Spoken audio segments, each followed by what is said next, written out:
समीर दीक्षित जुड़ चुके हैं बताने के लिए। समीर, बताएं आखिर क्या कहती है एजुकेशन को लेकर और उसमें विज्ञापनों का जो रोल है उसको लेकर आस्की की नई गाइडलाइन। एजुकेशन सेक्टर के लिए अहम खबर है। एस्की यानी कि advertising standard council of India ने एजुकेशन सेक्टर के लिए अपडेटेड एडवर्टाइजिंग गाइडलाइंस रिलीज़ करी हैं और जो अपडेटेड गाइडलाइंस है ये फोकस करती हैं स्टूडेंट्स के मेंटल और फिजिकल वेलबींग पर। और इसी के लिए ये जो गाइडलाइंस है ये डिटेल्ड स्टेक होल्डर कंसल्टेशन के बाद इसको जारी किया गया है। जो नई गाइडलाइंस के मुताबिक जो भी एडवर्टीजमेंट प्रसारित होंगे जो एजुकेशन सेक्टर से जुड़े होंगे वो अब ये करेंगे कि बच्चे की जो मेंटल हेल्थ है उसका पूरा ध्यान रखेंगे, उसकी फिजिकल वेलबींग किसी तरीके से उस पर दिक्कत ना आए, कोई हार्म ना पहुंचे, उसका पूरा ख्याल इन एडवर्टीजमेंट में रखा जाएगा।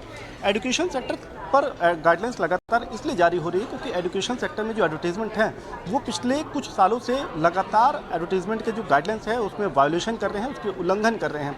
आंकड़ों के नज़रिए से आप देखें तो साल 2022-23 में क्लासिकल एजुकेशन सेक्टर जो वायोलेशन किया उसने एडवर्टीजमेंट का वो 13% रहा है जो टोटल सभी सेक्टर को मिला करके। यही वजह है कि एजुकेशन सेक्टर को लेकर के लगातार चिंता जताई जा रही है। अब जो मौजूदा गाइडलाइंस है और अपडेटेड गाइडलाइंस में किस तरीके का फ़र्क है।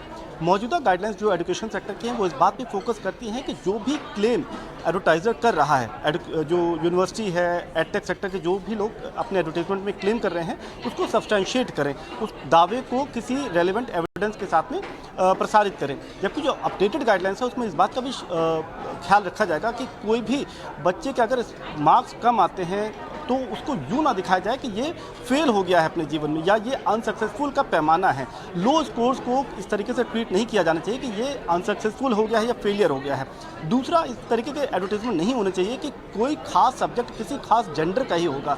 यही नहीं, किसी तरीके के एडवर्टीजमेंट को स्टीरियोटाइप नहीं किया जा सकता किसी जेंडर के साथ में, किसी फिजिकल अपीयरेंस के साथ में। इन बातों का विशेष तौर पर ध्यान रखा जाएगा। इसके साथ ही साथ इस बात का भी ध्यान रखा जाएगा जो जेंडर और जो सब्जेक्ट है उनके बीच में किसी तरीके की को रिलेशन इस्टेब्लिश हो, इस तरीके की बातों को नहीं दिखाया जाना चाहिए और उसका ध्यान रखा जाना चाहिए। और इसके साथ ही साथ एक और अहम बात, ये बच्चों को एडवर्टीजमेंट के जरिए ये डर ना दिखाए कि वो उससे कोई बस छूटी जा रही है, यानी कि सेंस ऑफ अर्जेंसी क्रिएट करने की ज़रूरत नहीं है, वो भी जो ज़रूरत नहीं है। तो इस तरीके की बातों का ख्याल एडवर्टीजमेंट गाइडलाइंस में रखने की ज़रूरत है और ये अपडेटेड गाइडलाइंस एस्की ने जारी करी है। करेंगे समीर आपका इस अहम जानकारी का। वहीं